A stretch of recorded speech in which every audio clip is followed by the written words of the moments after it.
नमस्कार दर्शक बंधु आपण मान पुणी थे आम चैनल को स्वागत जनावि।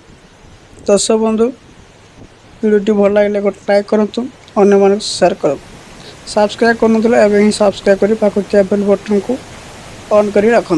चलते डेरी नक वीडियो आरंभ करवा।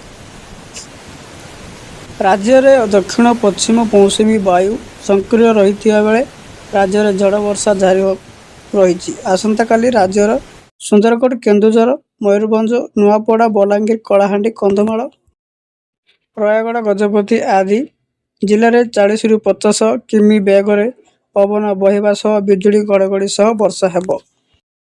एणु एही सबु जिला पई ऑरेंज वार्निंग जारी करिछि आंचलिक पाणीपाग विज्ञान केन्द्र। 27 तारिख दिन मध्य राज्य में विभिन्न स्थान में बिजुली सह घड़घड़ी हेबार संभावना रही।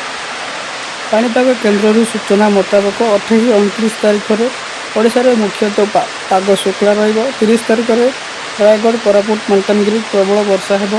एथिसह 1 तारिख दिन केन्दुझर, मयूरभंज, कंधमाल, रायगढ़, कोरापुट, मालकानगिरी और गजपति जिलार केतेक स्थान में प्रबल वर्षार आशंका थिबा सूचना मिली। आसंता सप्ताह पर्यंत राज्यर तापमात्रा विशेष परिवर्तन हेब नहीं।